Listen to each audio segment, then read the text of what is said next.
وقت ہے محفل رمضان کی جان، ہماری شان، ہمارے پیارے علماء کرام سے آراستہ اس محفل کا جسے ہم محفل علماء کہتے ہیں، اور الحمدللہ ہمارے چاروں علماء کرام ہمارے ساتھ موجود ہیں۔ علامہ کمیل مہدوی صاحب یہاں موجود ہیں، مفتی عمران خان صاحب، مفتی فضل سبحان صاحب اور علامہ ڈاکٹر عامر عبداللہ محمدی صاحب۔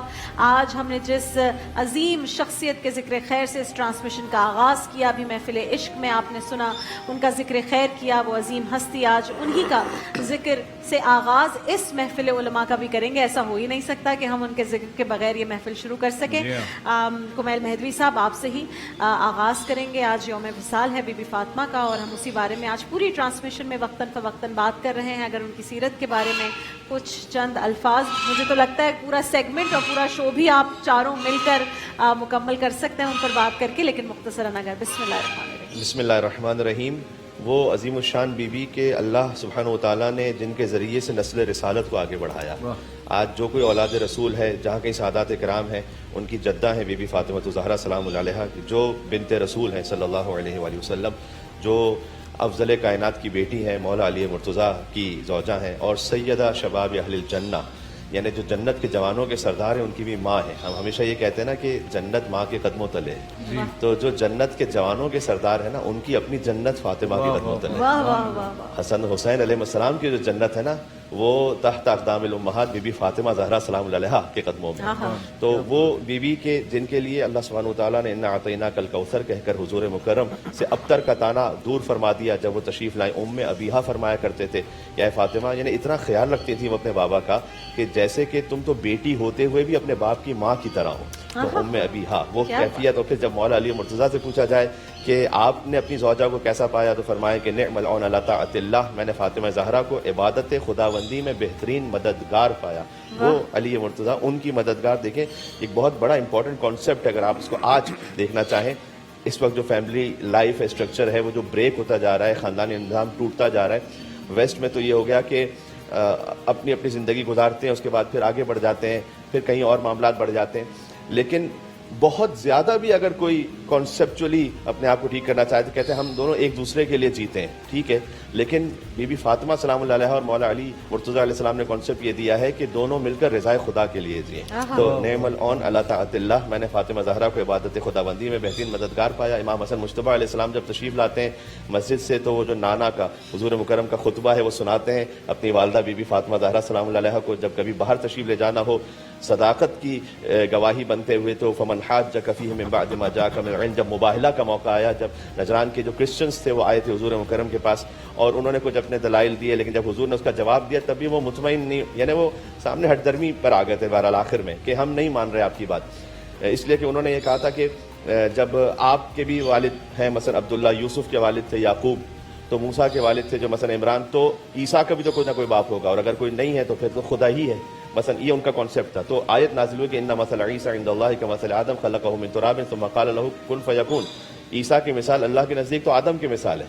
اگر عیسیٰ بغیر باپ کے، تو آدم تو بغیر باپ کے بھی ہیں، بغیر ماں کے بھی ہیں، تو اللہ نے کہا کن فیکون، اس نے کہا ہو جا تو وہ ہو جا۔ تو یہ دلیل تو پیش کر دی، لیکن پھر بھی جب وہ نہ مانے تو ان سے کہا گیا کہ اب جب علم آنے کے بعد بھی کوئی اکٹ حجتی کرے، نہ مانے، تو فقل تعالوا ندعو ابناءنا وابناءکم، تو اپنے بیٹوں کو لاؤ، اپنے بیٹوں کو لاتے ہیں، ونساءنا ونساءکم، تو اپنی عورتوں کو لے آؤ، اپنی عورتوں کو لے آتے ہیں، وانفسنا وانفسکم، تو اپنے نفسوں کو لے آؤ، اپنے نفسوں کو لے آتے ہیں، ثم نبتہل، پھر مباہلہ کرتے ہیں، فنجعل لعنۃ اللہ علی الکاذبین، پھر جو بھی جھوٹا ہوگا اس پر اللہ کی لعنت آ جائے گی۔ تو حضور مکرم لے کر گئے بیٹوں میں حسن و حسین کو، وہ بھی فاطمہ کے بیٹے ہیں، نساءنا میں عورتوں میں لے کے گئے ایک بی بی فاطمہ سلام اللہ علیہا کو، اور انفسانا میں علی ابن ابی طالب علیہ السلام کو اس وقت وہاں پر۔ تو گویا کبھی حضور مکرم کے ساتھ دین کی تبلیغ میں اس وقت اس طرح سے تشریف لے جائیں، کبھی گھر میں اس کیفیت میں ہو، تو یہاں پر سعادت ہی سعادت ہیں۔ لہٰذا انیس نے جو کہا تھا کہ آفاق میں زہرا کا نہیں ہے کوئی ہمسر، اس لیے کہ دلیل اس کی کیا ہے کہ زوجہ اسد اللہ کی اور بنت پیغمبر، زوجہ اسد اللہ کی اور بنت حوا کا شرف، نور خدا، عرش کا زیور، قرآن میں جسے یاد کرے خالق اکبر، اور ثانی کوئی زہرا کا نہ ہوگا نہ ہوا ہے۔ ہاں ان کی ایک بیٹی ہے بی بی زینب، جنہیں ثانی زہرا کہا جاتا ہے، انہوں نے کربلا کے مقام پر اس خطبے کو اور پھر شام میں ارشاد فرمایا، کہتے ہیں ثانی کوئی زہرا کا نہ ہوگا نہ ہوا ہے، ہاں حضرت زینب کو جو کہیے تو بچا ہے، تو پھر انہی کی بیٹی ہے ثانی۔ کیا بات ہے، کیا بات ہے۔ عمران صاحب، آپ کا جو سٹیٹس تھا، جو رول تھا، اگر آپ چاہتی اور ڈیمانڈ کرتی تو کائنات کی ہر آسائش، ہر کمفرٹ آپ کے قدموں پہ ہوتی، لیکن پھر بھی جس عاجزی سے، جس سمپلسٹی سے آپ نے زندگی گزاری. آج کل ہم دیکھتے ہیں رشتے ٹوٹ رہے ہوتے ہیں. میں اس لیے ریلیٹ کرتی ہوں کیونکہ آج جب ہماری بچیاں دیکھ رہی ہیں، مائیں دیکھ رہی ہیں، بہنیں دیکھ رہی ہیں، آج کل بہت چھوٹی چھوٹی چیزوں کو ہم دیکھتے ہیں اور ہم کہتے ہیں کہ میرے پاس یہ سب کچھ نہیں ہے، فلاں کے پاس ہے، میں کیوں اس زندگی میں اس ساری پرابلمس کے اندر اپنی ایک زندگی گزار دوں. تو I will walk out of this marriage, I will walk out of this. ہم نے واک آؤٹ کرنا سیکھ لیا ہے، صبر کرنا چھوڑ دیا ہے. ہم بی بی کی زندگی سے کیا سیکھ سکتے ہیں؟ آج کی بچیاں کیا سیکھ سکتے ہیں؟ بسم اللہ الرحمن الرحیم. دیکھیں، سب سے پہلے تو ہم نبی علیہ السلام کی اس حدیث کو دیکھتے ہیں جس میں آپ علیہ السلام نے ارشاد فرمایا فاطمہ بضعۃ منی، کہ میرے وجود کا ایک ٹکڑا ہے. ٹھیک ہے نا. پھر حضور علیہ السلام کا یہ عمومی طریقہ رہا تھا کہ جب حضرت فاطمہ رضی اللہ تعالیٰ عنہ آپ تشریف فرما ہوتی تو نبی علیہ السلام ان کی محبت میں اور ادب میں کھڑے ہو جایا کرتے تھے، ان سے محبت فرمایا کرتے تھے. ٹھیک ہے نا. اچھا، اب جب سیدنا علی رضی اللہ تعالیٰ عنہ سے آپ کا نکاح ہو جاتا ہے، اس کے بعد آپ دیکھتے ہیں کہ جناب آپ اپنے گھر میں چکی پیس رہی ہیں تو ہاتھوں میں چھالے پڑ گئے. حضور علیہ السلام کے پاس حاضر ہوتے ہیں کہ کوئی غلام مل جائے تو ان کی مدد و نصرت ہو جائے. تو حضور علیہ السلام کوئی غلام نہیں دیتے، بلکہ فرماتے کہ جاؤ ان کو جا کے کہنا 33 بار سبحان اللہ پڑھا کرو، 33 بار الحمدللہ پڑھا کرو اور 34 بار اللہ اکبر پڑھا کرو، تمہاری ساری زندگی تھکن اتر جائے گی، جس کو ہم تسبیح فاطمہ کہتے ہیں. حضرت علی رضی اللہ تعالیٰ عنہ آپ افسردہ ہوئے اور دل میں یہ خیال آئے کہ سب کو غلام ملے، مجھے نہیں ملا، تو حضور نے فرمایا کہ سب کو تو غلام ملے، تمہیں خود محمد مل گیا صلی اللہ علیہ وسلم. ٹھیک ہے نا. تو اب ہمیں ان باتوں کو ذہن میں رکھتے ہوئے جب ہم سیدہ کائنات رضی اللہ تعالیٰ عنہ کی شخصیت کو دیکھتے ہیں تو ہمیں یہ بات نظر آتی ہے کہ وہ ٹوٹلی سیکریفائس کی طرف جاتی ہیں. جو آپ نے بات فرمائی کہ آج ہم یہ دیکھ رہے ہیں کہ جناب تھوڑا سا مسئلہ آیا تو خواتین جو ہے وہ جذباتی ہو جاتی ہیں، فرسٹریٹ ہو جاتی ہیں. ان کو جو بنیادی ضروریات وہ ساری مل بھی رہی ہیں، صرف لگژریز میں کچھ کمی آ جائے تو اس کے اندر بھی ان کا جو فرسٹریشن کا لیول ہے بہت ہائی ہو جاتا ہے. اس کی وجہ یہ ہے کہ ہماری جو آج کل کی مائیں بہنیں، ان کی جو شاید ہم تربیت کر رہے ہیں وہ اس انداز میں کر رہے ہیں کہ ان کو ہم آخرت کی کوئی چیز نہیں دکھا رہے. وہ یہ سمجھیے کہ سارا کچھ دنیا ہے، جبکہ ہمیں سیدہ کائنات رضی اللہ تعالیٰ عنہ آپ کی شخصیت سے یہ پیغام ملتا ہے کہ یہ دنیا جو ہے یہ فانی ہے. ٹھیک ہے نا. یہاں پر اگر وقتی طور پہ کچھ مصیبتیں آتی ہیں، پریشانیاں ہیں، تکلیف ہے، ہم اس کو اگر برداشت کریں گے تو آخرت میں اللہ ہمیں اس کا بہت بڑا اجر و ثواب عطا فرمائے گا. تو نبی علیہ السلام نے جب آپ کو سیدہ کائنات کہا ہے، نبی علیہ السلام نے آپ کو خواتین کی جنت میں سردار قرار دیا ہے. اور جس طرح حضرت نے ارشاد فرمایا کہ دونوں وہ بچے حضرت امام حسن اور حسین رضی اللہ عنہما جنہیں حضور نے جنتیوں کا سردار قرار دیا، آپ ان کی ماں ہیں. تو اس کا مطلب یہ ہے کہ آپ کی شخصیت ہمیں یہ بتا رہی ہے کہ ہماری ماؤں بہنوں کو جہاں ایک طرف عفت، پاک دامنی، پاکیزگی کو اختیار کرنا چاہیے، وہاں صبر اور تحمل کو بھی اختیار کرنا چاہیے. اور آخری بات میں یہ عرض کروں گا کہ جب آپ کا وقت وصال آیا تو آپ نے حضرت علی رضی اللہ تعالیٰ عنہ سے یہ بات کی جو کہ خاص طور کے اوپر مورخین نے لکھی ہے کہ آپ نے فرمایا علی میرے جنازے کو رات میں لے کر نکلنا. تو پوچھا گیا کہ وجہ کیا ہے؟ فرمایا میں نہیں چاہتی کہ میرے کفن کے اوپر بھی کسی غیر محرم کی نگاہ پڑ جائے. تو آپ ذرا حیاداری کا مقام دیکھیں، آپ عفت اور پاک دامنی کو دیکھیں. جب اس طریقے کی شخصیت تیار ہو تو پھر وہ سیدہ کائنات بن جاتی ہیں. تو ہمیں یہ چاہیے کہ ہم اپنی بچیوں کی، اپنی بہنوں کی اسی طریقے سے تربیت کریں تاکہ ان کی دنیا بھی بھلی ہو جائے اور اللہ رب العزت ان کی آخرت کو بھی بھلا فرمائے. ڈاکٹر عامر عبداللہ صاحب. بسم اللہ الرحمن الرحیم. بہت ہی عظیم المرتبت ہستی اور جن کا نام آج بھی اگر ہم سنتے ہیں تو ہماری آنکھیں اور ہمارے دل ادب سے، تعظیم سے جھکتے ہیں. یقینی طور پر وہ اتنی عظیم کیوں نہ ہوتی کہ نبی کریم صلی اللہ علیہ وسلم نے ان کی تربیت فرمائی. اور جس طرح فرمایا گیا کہ اللہ کے نبی صلی اللہ علیہ وسلم نے فرمایا کہ ماں کے قدموں تلے جنت ہے، لیکن آپ تو وہ ہیں کہ جو جنت کی عورتوں کی سردار بھی ہیں اور جنت کے نوجوانوں کے سردار کی ماں بھی ہیں. اور قیامت تک جتنی بھی بیٹیاں پیدا ہوں گی ان کے والدین ان کے لیے خواہش ضرور رکھیں گے کہ ہماری بیٹی میں فاطمہ کی جھلک آئے، ہماری بیٹی میں ختیجہ کی سخاوت آئے، ہماری بیٹی میں عائشہ کی پاک دامنی آئے اور ہماری بیٹی میں حفصہ کی علی المرتبتی آئے. بات اصل میں یہ ہے کہ ہم ان شخصیات کو خراج تحسین تو پیش کرتے ہیں لیکن ہم ان کی سیرت سے کچھ حصہ حاصل کرنے کی کوشش نہیں کرتے. اور یہ ہے بھی بہت امر مشکل. یعنی تحسین کے لیے آپ الفاظ بول سکتے ہیں، آپ کسی کی تعظیم کے لیے کلمات کہہ سکتے ہیں، لیکن اس کی شخصیت اور اس کے کردار میں اپنے آپ کو ڈھالنا ایک بہرحال جویشی لانے کے مترادف ہے. اگر دیکھا جائے تو جس طرح آپ نے سوال کیا تھا پروفیسر صاحب سے بھی اور انہوں نے بہت اچھا جواب دیا، میں اس پہ اضافہ کرتے ہوئے آگے لے کے چلوں گا کہ حضرت فاطمہ رضی اللہ تعالیٰ عنہ کی جو ایثار اور ان کی قربانیوں کی جو داستان ہے وہ اپنی جگہ ایک مثال اور استعارہ ہے. اور لوگوں نے ان سے کہا تھا کہ فاطمہ کیا معاملہ ہے کہ آپ اپنے لیے نہیں رکھتی، اپنے بچوں کے لیے نہیں رکھتی، شیر خدا اسد اللہ کے لیے نہیں رکھتی، آپ سب خیرات کرتی ہیں، پڑوس کا خیال رکھتی ہیں، حتیٰ کہ آپ دعائیں بھی اپنے لیے نہیں کرتی، پڑوسیوں کے لیے دعائیں کرتی ہیں، کیا وجہ ہے؟ انہوں نے ایک بڑا خوبصورت جملہ کہا، فرمایا الجار ثم الدار، پہلا حق پڑوسیوں کا ہے، پھر ہمارا اپنے گھر کا حق ہے.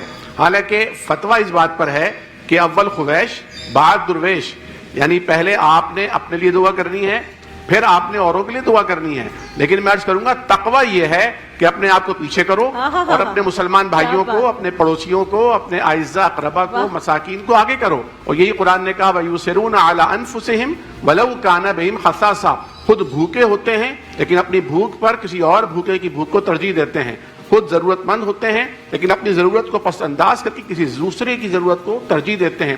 خود کپڑے کی ضرورت ہوتی ہے لیکن نیا کپڑا اگر اپنے لیے بنایا ہے اور کوئی سائل آیا جسے کپڑے کی ضرورت ہے تو وہ اصل کپڑا جو نیا کپڑا ہے وہ یہ نہیں کہ پرانا اس کو دے دیا. قرآن نے تو منع کیا ہے نا کہ ردی چیزیں دینے کے بجائے اچھی اور اعلیٰ چیزیں دو، کیونکہ اگر تمہیں وہ ردی چیزیں ملے تو تم کیسے قبول کرو گے.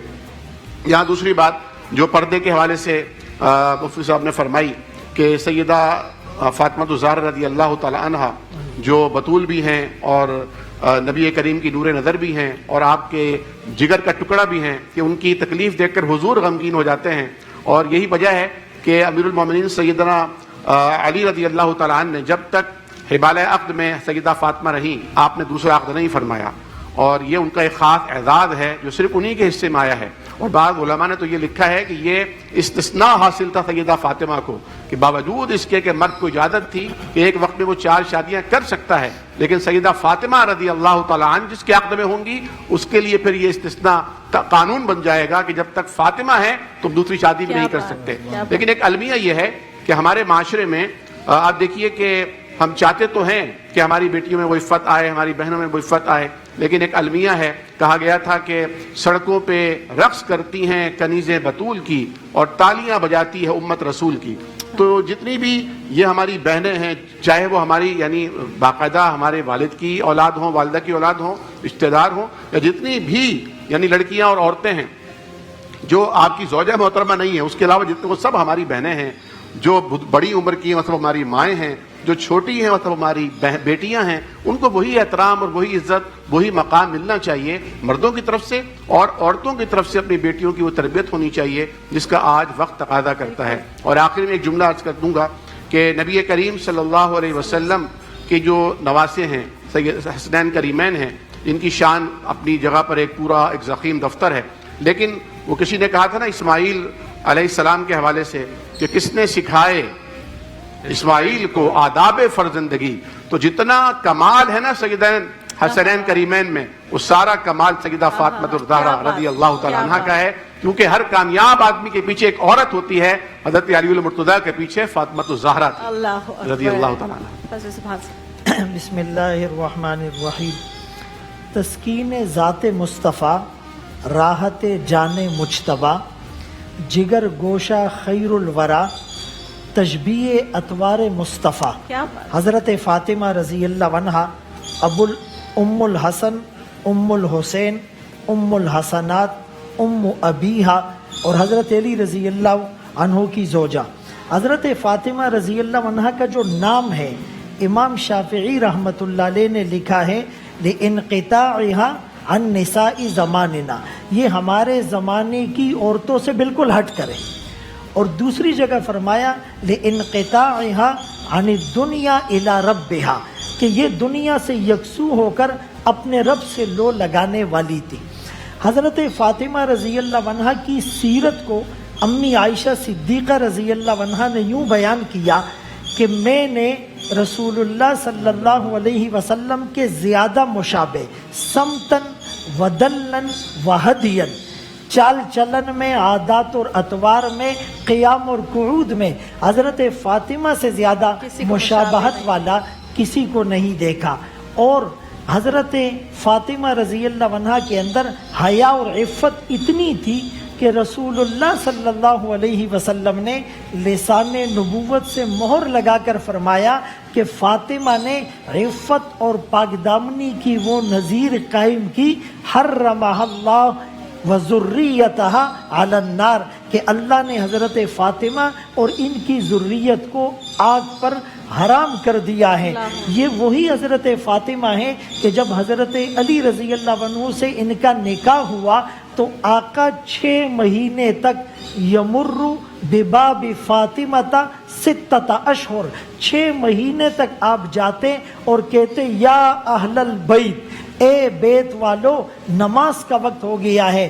ہمارے اور آپ کے کان تو ترس گئے کہ ایک آواز دونوں جہانوں کے سردار کی رس گھولتی ہوئی شیرینی اور حلاوت اور مٹھاس اور لذت والی ہماری کانوں میں پڑے، اب تک ہم محروم ہیں۔ کتنا خوش قسمت وہ گھرانہ ہوگا جن کی آنکھ رسول اللہ کی زبان سے اور آواز سے کھلتی ہیں۔ اور پھر اتنی بہادرہ کہ جب سجدے کی حالت میں دونوں جہانوں کے سردار پر اونٹ کی اوجڑی ڈال دی گئی تھی، یہی ننھی فاطمہ گئی اور اس اوجڑی کو ہٹایا۔ احد میں آپ کا چاند سے حسین چہرہ، آپ کے موتی سے حسین داند جب شہید ہوئے، حضرت فاطمہ رضی اللہ عنہ غزوہ احد میدان میں گئی اور اپنے دوپٹے اور ہاتھوں سے اپنے بابا جان کے چہرے کے خون کو صاف کیا اور چہرے کو پانی سے دھویا۔ یہی حضرت فاطمہ رضی اللہ عنہ، آپ نے فرمایا میرے جگر کا ایسا ٹکڑا ہے، اس کو تکلیف دینا مجھے تکلیف دینا ہے، اس کو غمگین کرنا مجھے غمگین کرنا ہے۔ آقا سے محبت کی آپ مثال تو دیکھیے کہ جب آقا پردہ فرما گئے اور تدفین کے موقع پر حضرت انس رضی اللہ عنہ سے کہا کہ تم نے میرے بابا جان پر مٹی ڈالنا کیسے گوارا کر لیا، اور پھر کہا واہ ابتاہ اجاب ربن دعاہ، اپنے رب کی پکار پر آپ نے لبیک کہا۔ من جنت الفردوس ماواہ، جنت الفردوس آپ کا ٹھکانہ ہے۔ الا جبریل ننعاہ، ہم جبرائیل امین کو آج آقا کے رخصت ہونے کی خبر دے رہے ہیں، اور غم زبانی نہیں، اتنا غم تھا کہ 6 مہینے تک بیمار رہی اور 6 مہینے اور 3 دن کے بعد اپنے بابا جان سے جا ملی۔ اس وقت عورتوں کو 2 چیزیں اس سے سیکھنے کی ضرورت ہے، ایک عفت، حیا، پاکدامنی اور پردہ، دوسری قناعت کہ کم پر گزارا کرنا، ضروریات کو پورا کرنا، اپنی ناجائز خواہشات کو صبر کا بریک لگانا۔ مرد کو عورت مجبور کرتی ہے اپنی ناجائز خواہشات پوری کرنے کے لیے، وہ رشوت لیتا ہے، وہ سود کا لین دین کرتا ہے، وہ ملاوٹ کرتا ہے، وہ جھوٹ بولتا ہے، وہ جھوٹی قسمیں کھاتا ہے۔ اور تیسرے نمبر پر نماز کی پابندی اور نماز کے بعد تسبیحات فاطمی کا اہتمام ہو۔ اللہ میں عمل کی توفیق بہت نصیب بہت خوبصورت گفتگو، پورا شو بھی نکل جائے گا تو آپ کی سیرت پر گفتگو ہو نہیں سکتی۔ لاہور اور اس کے مضافات میں اذان مغرب کا وقت ہوا چاہتا ہے، بریک کے بعد حاضر ہوں گے دوبارہ۔ Welcome back. محفل علماء جاری ہے اور ہم اس سے مستفیض ہو رہے ہیں۔ اب کچھ سوالات ہیں جو میں آپ لوگوں سے کرنا چاہوں گا۔ سب سے پہلا کوشچن ہے، اکثر و بیشتر نعتوں کی محفل میں دیکھا گیا ہے کہ لوگ نعت خواہوں پر پیسے نچھاور کرتے ہیں، تو یہ کیا طریقہ درست ہے؟ اور صرف میں نے یہ نعتوں کی محفل میں نہیں دیکھا ہے، یہ میں نے ابھی شادیوں وغیرہ کے اندر بھی بہت دیکھا، اور پچھلے 2 سال میں تو کافی زیادہ دیکھا ہے کہ لوگ جو ہیں وہ اسٹیج پہ آ کے پیسے نچھاور کرتے ہیں۔ یہ طریقہ ٹھیک ہے یا غلط ہے؟ پلیز۔ بسم اللہ الرحمن الرحیم۔ دیکھیں، مسلمان احکامات کا پابند ہے، اللہ کا حکم، رسول اللہ صلی اللہ علیہ وسلم کا طریقہ دیکھیں۔ اگر نعت خان کے اوپر کوئی پیسے لوٹاتا ہے تو یہ تو وہ مقام ہے جہاں سانسوں کا شور بے ادبی ہے۔ جو دل سے پڑھ رہا ہو، دل کے کانوں سے سن رہا ہو، اس کے آنکھوں سے تو آنسوؤں کا سیلاب روا ہوگا، آنسوؤں کی بارش سے دل کی زمین سیراب ہوگی، وہ تو ایک خاص کیفیت میں ہوگا، اس کو ان چیزوں کی کیا پڑی ہوگی؟ تو کیمرے کی وجہ سے نعت پڑھنا اور پھر اس کے اوپر پیسوں کا لوٹانا، اور اس کی نیت بھی یہ ہے کہ لوگ مجھے پیسے دیں گے، اور جتنا زیادہ پیسہ دیا جاتا ہے اتنا زیادہ وہ سر لگا رہا ہوتا ہے۔ ہم کسی کے دل کے اندر جھانک کر نہیں دیکھ سکتے۔ انما الاعمال بالنیات، عمل کا دار و مدار نیت پر ہے. لیکن یہ فساق فجار کی محفلوں میں ہوتا ہے, گانے میں, میوزیکل کنسرٹ میں. تو نعت خوانی کے مقدس پیشے کو اس طرح کی فضولیات سے دور رکھا جائے. اگر خود نعت خواں نہیں چاہتا لیکن لوگ کر رہے ہیں خوشی سے, تو نعت خواں کو کرنا کیا چاہیے اس مومنٹ میں؟ دیکھیں, بسم اللہ الرحمن الرحیم. پہلی تو بنیادی بات یہ کہ جس طرح حضرت صاحب نے فرمایا کہ نعت خوانی جو ہے نا یہ اللہ کی سنت ہے, اللہ کا طریقہ ہے, ٹھیک ہے نا. اللہ نے خود قرآن حکیم میں نبی علیہ السلام کی نعت و مدحت کو بیان فرمایا ہے. تو نعت خواں جو ہے وہ ایک بڑا مقدس کام کر رہا ہوتا ہے جب وہ نعت شریف کو پڑھ رہا ہوتا ہے. اب کویشچن یہ ہے کہ جو بندہ اس پہ پیسہ لٹا رہا ہے اس کی کیا حیثیت ہے, شرعی حیثیت کیا ہے. تو دیکھیں, ہم اس کو مطلقاً حرام تو نہیں کہہ سکتے, ٹھیک ہے نا, نہ یہ کوئی آپ مکروہ ہے تحریمی کے درجے میں لے جا سکتے ہیں. لیکن اب ہم بظاہر دیکھتے ہیں کہ یہ کس طرف سے اس کا عکس ہمیں نظر آتا ہے. تو جس طرح حضرت نے اس بات کی وضاحت کی کہ عمومی طور پہ دیکھا یہ گیا کہ فساق اور فجار کی جو محفل ہوتی تھی اس کے اندر لوگ پیسوں کو لٹایا کرتے تھے. تو یہ طریقہ کار کیونکہ اس سے مشابہت رکھتا ہے تو اس میں اجتناب کرنا چاہیے. اس میں البتہ ایک بات کا جو خیال رکھنے کی ضرورت ہے وہ یہ ہے کہ بعض اوقات اس طرح سے ہوتا ہے کہ بندہ بہت زیادہ محبت کی کیفیت میں ہوتا ہے, اس کو کچھ اشعار پسند آتے ہیں, وہ اس محبت میں ڈوب کر اس نعت خواں کی خدمت میں کچھ نذرانہ پیش کرنا چاہتا ہے. نذرانہ پیش کرنا فی نفسی کوئی غلط بات نہیں ہے, بالکل کیا جا سکتا ہے, لیکن اس میں آداب کو ملحوظ خاطر رکھتے ہوئے بہتر طریقہ یہ ہے کہ جب وہ نعت خوانی کو مکمل کر لے تو خلوت میں لے جا کے جو چاہیں اس کی خدمت جو ہے وہ کر دی جائے, نہ کہ لوگوں کے سامنے کی جائے. ورنہ اس کا نتیجہ کیا ہوتا ہے کہ نعت خواں پر جو اس کا نیگیٹو اثر آتا ہے وہ یہ آتا ہے کہ پھر وہ اس کو پروفیشنلزم کی طرف لے جاتے ہیں اور پھر وہ ایک ہی شعر کو بار بار بھی تکرار اس لیے پڑھتے ہیں کہ جس پہ پیسے زیادہ سے زیادہ نچھاور ہو رہے ہیں. تو متقی پرہیزگار لوگ جو ہے نا وہ بھی بیچارے نعت ڈسٹرب خوانوں ہو کی جاتے ہیں. ریپریزنٹیشن کرتے ہوئے اسد ایوب صاحب کچھ کہنا چاہ رہے ہیں. اسد بھائی, رابعہ, میں نہیں سمجھتا کہ کوئی نعت خواں کسی محفل میں کہتا ہو کہ اس پر نوٹ لوٹا کر دیے جائیں. آج تک کوئی آپ نے ایک ایسی ویڈیو نہیں دیکھی ہوگی کہ کوئی نعت خواں کہہ رہا ہو. ہماری جن بزرگان دین میں, جن نعت خوانوں میں ہماری نعت کی تربیت ہوئی ہے, وحید ظفر قاسمی صاحب, صدیق اسماعیل صاحب, سبی رحمانی صاحب, فصیح الدین سہروردی صاحب, ہم ہمیشہ ایسے نعت خوانوں کو دیکھ دیکھ کر بڑے ہوئے ہیں. ایک بڑا مہذب طریقہ ہوتا تھا, چاہے مسجد میں چاہے کسی محفل میں, کہ ایک صاحب تقویٰ بزرگ بیٹھتے تھے اور ایک جانماز یا کوئی ایک کپڑا رکھا ہوا ہوتا تھا. اگر آپ کو کوئی نذرانہ پیش کرنا ہوتا تھا تو لوگ وہاں بڑے ادب سے آتے تھے اور رکھ کے چلے آتے تھے. اور دانش بھائی والی بات کہ آپ اکیلے میں کچھ دے دیں, لیکن یہ کہ نعت خواں کو تنقید کا وہ نشانہ بنانا کہ نعت خواں کر رہا ہے. دیکھیں, پہلی بات, کسی بھی شعبے کے حوالے سے آتا ہوا پیسہ کسی کو برا نہیں لگتا, لیکن ہر کام کو کرنے کا طریقہ ہوتا ہے. یہ لوگوں کی غلطی ہے کہ وہ اس طریقے سے نوٹ نچھاور کرتے ہیں. بحیثیت نعت خواں میں ایک نیشنل چینل پہ یہ کہہ رہا ہوں کہ کسی نعت خواں کو پسند نہیں ہوتا کہ اس طرح لٹا کر نذرانہ اس کو دیا جائے. بالکل ٹھیک ہے, طریقے سے کسی کو بھی میرے خیال میں پسند نہیں ہونا اور یہ چاہیے. بات ہم اپنی گفتگو میں لا رہے ہیں کہ اس کے اندر جو لوگوں کو آداب کو ملحوظ خاطر رکھنا چاہیے, نعت خوانوں کی جو عزت ہے, ان کا مقام ہے, اس کو سامنے رکھتے ہوئے اگر آپ نے جو بھی ان کی خدمت کرنی ہے تو بہتر انداز یہ کہ اس کو خلوت میں کر دیا جائے. ایک لائیو کال ہے ہمارے ساتھ. جی السلام علیکم. ہلو السلام علیکم. وعلیکم السلام. جی فرمائیے. جی میرا خلا کے حوالے سے سوال ہے. پوچھو بیٹا. ہیلو السلام علیکم. جی بولیے آپ. پوچھئے. جی میرا سوال یہ ہے کہ مجھے اپنے ہسبینڈ سے علیحدہ ہوئے 1 سال ہو گیا ہے, اوکے, لیکن نا ابھی قانونی طور پر 3 مہینے ہوئے کھلا لیے ہوئے. ٹھیک ہے, تو کیا میرے اوپر عدت ہے یا نہیں, یہ پوچھنا تھا. ٹھیک ہے, کھلا لیے ہوئے 3 مہینے ہو گئے ہیں لیکن علیحدہ ہوئے 1 سال ہو گیا ہے. فضل عثمان صاحب آپ شروع کریں گے پھر ہمارا. جی دیکھیں, خلا بھی ایک قسم کی طلاق ہے.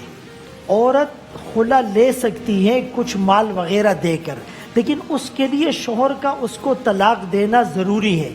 آج کل جو عدالتی خلا ہے جس میں اکثر شوہر کو بلایا نہیں جاتا یا شوہر کا مدعا سنے بغیر یہ جو ڈگری جاری کر دی جاتی ہے, شریعت میں یہ خلا ویلڈ نہیں ہے. اچھا, ایک صورت میں قاضی تفریق کر سکتا ہے کہ شوہر کا پہلے وہ عورت اپنا نکاح ثابت کرے گی گواہوں سے, پھر اس کا متعنت اور ظالم ہونا یا اس کا مجنون ہونا یا اس کا مفقود اور لاپتہ ہونا یا اس کا نفقہ نہ دینا, یہ ساری چیزیں اگر وہ گواہوں سے عدالت میں ثابت کرے اور شوہر حاضر نہیں ہو رہا تو اس صورت میں تفریق ہو سکتی ہے.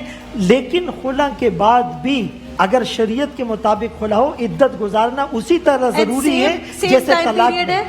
عدت کا ٹائم پیریڈ سیم ہی ہے. جی اگر جیسے شوہر کا انتقال ہوتا ہے وہ تو 4 مہینے 10 دن 4 مہینے 10 دن اگر طلاق یا عدت خلا ہوتی ہے تو اس میں پھر 3 جو مینسز حیض ہوتے ہیں وہ، اور 3 cycles. اگر وہ امید سے ہے پیٹ میں حمل ہے تو پھر وضع حمل اس کی عدت ہے جب بھی بچہ یعنی جب پیدا تک بچہ پیدا نہ ہو. بسم اللہ الرحمن الرحیم. طلاق اور خلا 2 الگ الگ چیزیں ہیں. طلاق کا حق مرد کو حاصل ہے اور خلا کا حق شریعت نے عورت کو دیا ہے. قرآن کریم فرقان حمید نے نبی کریم صلی اللہ علیہ وسلم نے جو عورتوں کے حقوق کے سب سے بڑے محافظ ہیں، اور یقینی طور پر خلا کوئی عورت اس وقت لیتی ہے کہ جب شوہر کی طرف سے اسے وہ حقوق نہیں دیے جا رہے ہوتے، اس کی زندگی اجیرن کر دی گئی ہوتی ہے. کیونکہ اگر وہ واقعی گھر کو بٹھا کر رکھنا چاہتی ہے تو عورت سے زیادہ گھر کو بنانے اور بسانے میں کردار کوئی ادا نہیں کر سکتا. بالکل.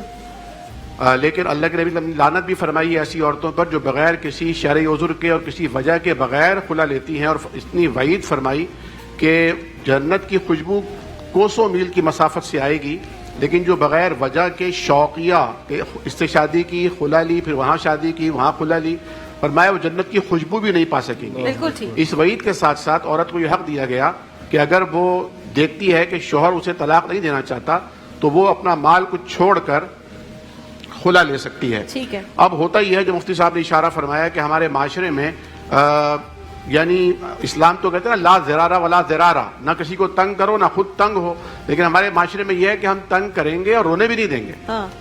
تو سچویشن یہ ہے کہ اتنا تنگ کریں گے کہ تم اجیرن ہو جائے گی تمہاری زندگی، لیکن طلاق بھی تمہیں نہیں دیں گے. تم لے کے دکھاؤ طلاق، تم کہیں اور شادی کر کے دکھاؤ. جب یہ سچویشن آتی ہے تو ایک عورت مجبور ہوتی ہے کہ خاندان کا سسٹم تو ہمارے تباہ ہو چکا ہے، کوئی بڑا رہا نہیں رہا. میں نے پچھلے بھی شاید سال یہ کہا تھا کہ پٹھانوں میں ایک بد دعا ہوا کرتی تھی کہ وہ بد دعا دیتے تھے کہ تیرے قبیلے کے سب لوگ بڑے ہو جائیں. لوگ خوش ہوتے تھے کہ یہ دعا ہے، اصل میں وہ بد دعا ہوتی تھی. جب سب بڑے ہو جاتے ہیں تو کوئی کسی کی بڑائی کو تسلیم نہیں کرتا. اور پٹھانوں میں ابھی بھی ہر چیز پہ جرگہ بیٹھتا ہے. پنچایت کا تصور ہمارے شہروں میں ختم ہو چکا ہے، جرگے کا تصور ختم ہو چکا ہے، خاندان کے مسائل میں کوئی پڑھتا نہیں ہے.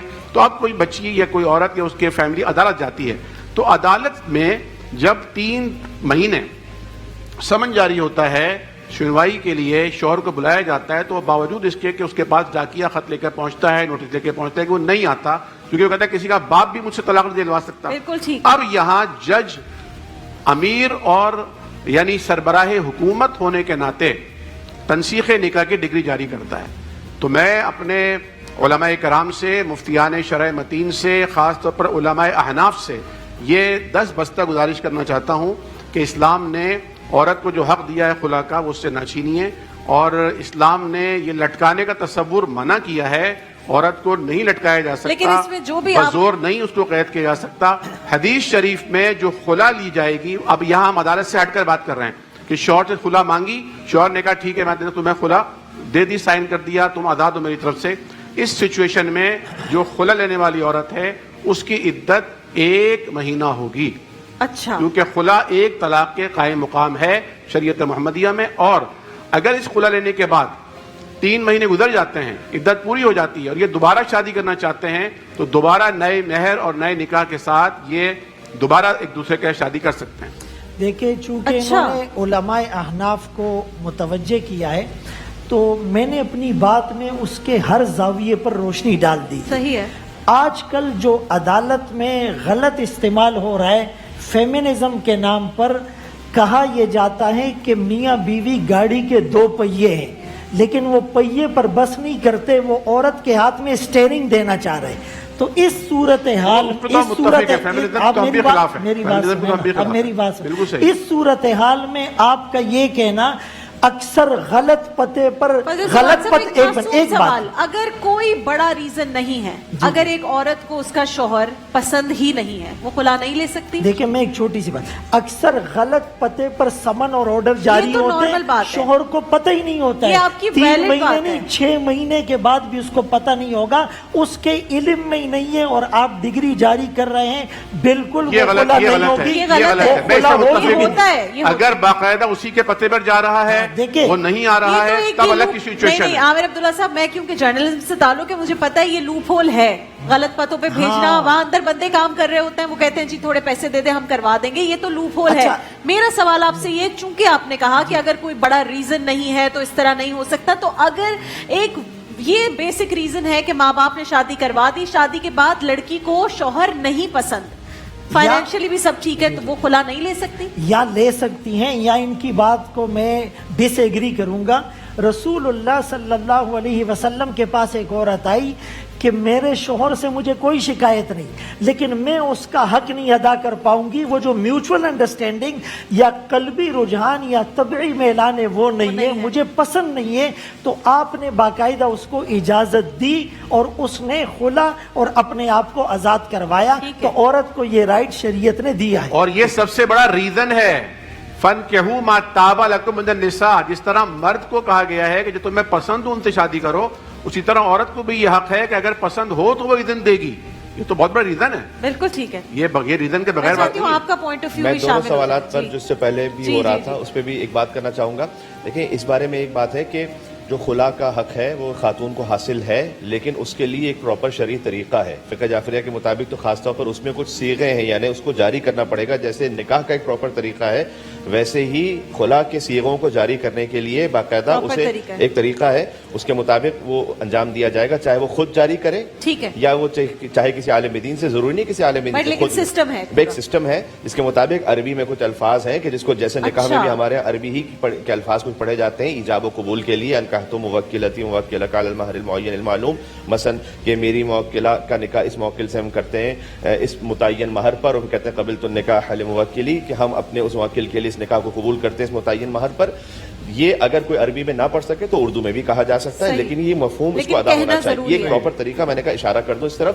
دوسرا یہ کہ بعض مرتبہ خلا اس لیے ہوتی ہے کہ جو جائز ریزن ہے، نہ نفقہ نہیں دے رہا، یہ ڈومیسٹک وائلنس ہے. یہ ڈومیسٹک وائلنس اس کا مطلب خالی یہ بھی نہیں ہے کہ ہاتھ اٹھانا، تو یہ تو ایک پسترین مرد ہونے کی دلیل ہے، لیکن یہ کہ گالم گلوچ کرنا اس طرح سے کہ اس کے لیے ہیراسمنٹ ہو جائے، یہ تمام وجوہات ہیں خلا کی. لیکن بسا اوقات ایک خاتون خلا اس لیے بھی چاہتی ہیں کہ اس شوہر نے دوسری شادی کی ہے، میں نہیں رہنا چاہتا. یہ کوئی ویلڈ ریزن نہیں ہے اگر وہ اس کا حق ادا کر رہا ہے تو. اچھا، بہرحال چونکہ شریعت نے اس شخص کو یہ اختیار دیا تھا کہ وہ دوسری شادی کر سکتا تھا، اس کے پاس اس نے شرعی کام کیا ہے. جب تک کہ وہ پہلی زوجہ کا حق ادا کر رہا ہے اس پر وہ گالم گلوچ نہیں کرتا، ڈومیسٹک وائلنس نہیں کرتا. امپورٹنٹ ڈسکشن، نیا رخ چھیڑ دیا ہے. اس خاطر ہے کہ وہ جو ایک شرعی حق ہے، اب وہ چاہتی ہے کہ نہیں اس نے کیسے کر لی، میں اسے خلا لے رہی ہوں. یہ جو اس نے کام کیا ہے اس نے کوئی شیطانی کام نہیں کیا، اس نے کوئی غلط کام نہیں کیا، ایک الہی شرعی کام کیا ہے. ہاں البتہ یہ ہے کہ اس شوہر کو یہ ضرور خیال رکھنا چاہیے کہ وہ اپنی زوجہ کے جذبات کا خیال رکھے، اس کے دل کے مثلا جو بھی اس کی فیلنگس کا خیال رکھے، وہ سب یہ اخلاقی باتیں. لیکن جہاں قانون کی بات آ جائے اس میں یہ قانون اب یہ رائٹ نہیں بنتا اس کا کہ اس بیس پر وہ خلا لے لے. اگر کسی کے شوہر نے دوسری شادی کر لی ہے تو مہدوی صاحب کہہ رہے ہیں کہ وہ اس ریزن پہ خلا نہیں لے سکتے، یعنی اگر باقی وہ حقوق پورے کر رہے ہیں. جی بالکل، اگر باقی کوئی شکایت نہیں. ہم اسی ڈسکشن سے کل انشاءاللہ سیگمنٹ کا آغاز کریں گے. بہت ساری بہنیں ہیں، مائیں ہیں جن کو کنفیوژن ہے، میں چاہتی ہوں اس ٹرانسمیشن کے تھرو کلیئر ہو. آپ چاروں کا بہت بہت شکریہ. دیکھیے محفل رمضان لائیو ٹرانسمیشن روزانہ دوپہر 2 بجے سے صرف گرین انٹرٹینمنٹ پر.